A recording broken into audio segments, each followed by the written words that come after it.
Muy buenas tardes, soy Omar Mariluz y esto es Central de Informaciones. ¿Qué tal forma, lamentablemente, de comenzar el tercer mes del año, de empezar también esta semana, de comenzar marzo, con estos casos realmente indignantes, preocupantes, por lo macabros que hemos visto en Independencia?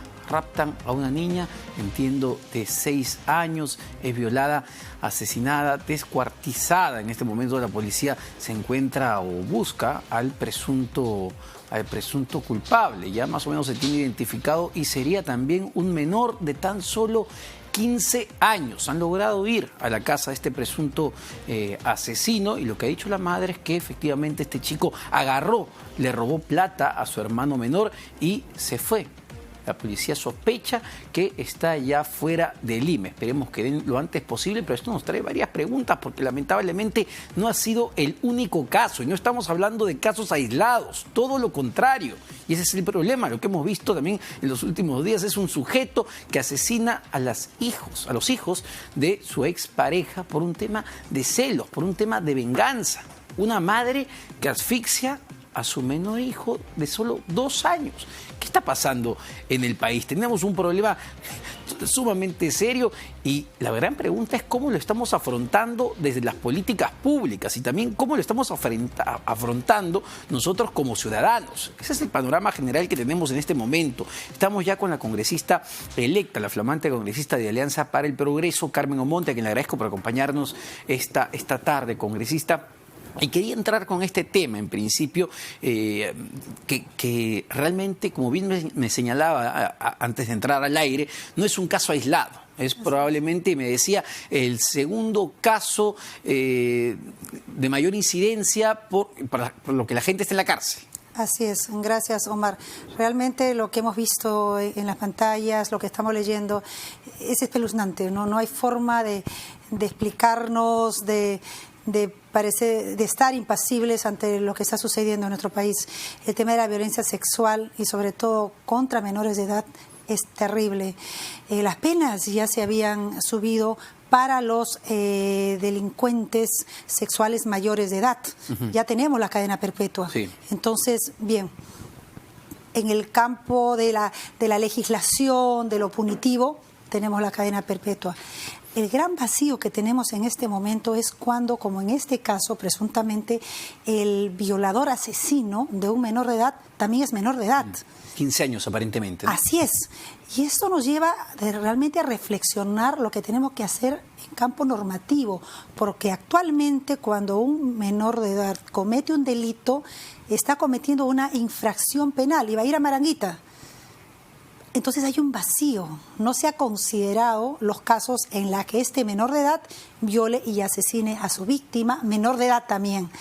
No existe una tipificación, algo puntual sobre estos casos. Considera, por ejemplo, y me parece importante, considera que en cierto tipo de casos como este en particular se les deba juzgar ya como adultos, como sucede en Estados Unidos, por ejemplo. Así es. Personalmente esa es una posición que tengo. Creo que si bien en otros delitos tenemos que considerar el tema de la edad y que finalmente estén protegidos bajo ese esquema de infracción penal, en el caso de la violación sexual a un menor de edad y asesinato, tienen que cumplir pena perpetua. De verdad que no hay otra forma. Y ese es en el ámbito de las penas. De lo punitivo. De lo punitivo. Y como decíamos, solo el 2018, por lo que estaba leyendo, ya han habido 9.000 casos de violencia sexual infantil. Imagínate, en lo que va del año, cerca de 4.000 casos. ¿Qué nos está pasando como sociedad? Entonces creo que lo que tenemos que seguir enfrentando, si bien es el tema del Ministerio del Interior, el rol que cumple la policía, los municipios, las demunas, las casas de acogida, los centros de emergencia mujer, que siempre pido que por favor en cada comisaría se implemente un centro de emergencia mujer, y eso depende del presidente, de la ministra de Economía, de la ministra de la Mujer, del ministro del Interior, pero también reflexionar qué nos está pasando en este tema fundamental de la salud mental. Omar, no estamos enfrentando como se debe, como sociedad, con la prioridad que se merece el tema de la salud mental. Tenemos una ley, pero los psicólogos se han dejado de lado. Eso es importantísimo y es clave, pero también puede ser un problema, es decir, cuando se tenga que juzgar a estos violadores y ellos van a tratar a través de su defensa legal de decir que están locos para que no les caiga pues todo el peso de la ley y ser inimputables. ¿Cómo hacemos? Y efectivamente considero que hay un problema de salud mental que tiene que ver con toda esta violencia que vemos en el país, con esta agresión constante a la mujer, pero una cosa es, digamos, claro. Que no se use como un atenuante. Exacto. Totalmente de acuerdo. Yo creo que para eso tiene que estar la Fiscalía, el Ministerio Público, todo el sistema judicial para que separe las cosas, ¿no? El tema de salud mental es, por un lado, para mí también, qué importante, no solamente el caso de depresión, mire este muchacho jovencito que se acaba de suicidar, la cantidad de jóvenes que están pasando por procesos de depresión, adultos mayores también, pero en este caso, para prevenir también el crimen, se necesita como política pública el peso importante de la salud mental para, por ejemplo, evaluar probables casos de sociopatías, de sociópatas. Si no las tenemos, no los diagnosticamos y siguen sueltos entre nosotros. La mayor parte de los casos, los victimarios son del entorno familiar. Y hay un trabajo clave, tiene que ver con los colegios, tiene que ver con los profesores, tiene que ver con los psicólogos que están en estos colegios. Y ahí, no sé, hay una preocupación enorme. Realmente, por ejemplo, en los colegios públicos, nada más, ¿cuentan realmente con los psicólogos suficientes? No es así, no hay presupuesto, no hay plazas para psicólogos en los colegios públicos. Como decía, el 2019 se lanzó la ley de salud mental. Yo desde lejos saludé, me alegré mucho con la noticia, pero ya cuando uno revisa y habla con psicólogos, he hablado con representantes del colegio de psicólogos y realmente ellos han sido dejados de lado y no puede ser. En un país con los pesos que estamos teniendo, no solamente en el tema de violencia, en el tema de otras enfermedades mentales, la atención pronta, en medicinas, en centros de atención, en diagnóstico, realmente estamos en cero. Y no solamente eso, porque claro, un trabajo importante tiene que ver con los colegios, con los profesores, la educación que se imparte ahí, pero la otra chamba clave está en la casa, está en los padres de familia. Y no sé qué pensará, pero a mí me da la impresión de que en Perú, a diferencia de otros países, no le damos realmente el peso debido a los problemas de salud mental de los padres que dicen, no, ya se le pasará, no se le da. Exacto, mira, es un tabú. Es más fácil que una familia diga, dentro de mi hogar tengo un familiar con cáncer, con una enfermedad incurable, con una discapacidad severa, física, a reconocerlo, primero nosotros mismos, que un familiar nuestro necesita diagnóstico y también a comentarlo, a socializarlo. En España es común que se hable de los temas de salud mental, que los municipios, en las comunas, tengan centros de atención mental, que uno mismo como familiar o el que siente que tiene algún problema vaya, converse con los especialistas, lo diagnostiquen, si es necesario, tenga acceso a la medicación, que aquí también es carísima, es carísima. Ese es otro factor. Otro factor. Y cuando ya estás diagnosticado, la medicina es carísima, pero sobre todo los centros de atención públicas, porque lo que nosotros tenemos que preocuparnos es en la gran mayoría de peruanos que no pueden ir a una clínica de atención, que no pueden pagar cientos de soles al mes para cuidar a un familiar víctima, que tenga ya un diagnóstico de salud mental. Y volviendo al caso de esta niña asesinada, descuartizada, el caso, por ejemplo, de las otras hijas también, de esta señora que fueron asesinadas por su expareja, ¿estamos cuidando como deberíamos a los niños? Yo he visto en redes sociales que mucha gente empieza a criticar ya a la madre, que cómo la va a dejar sin cuidado,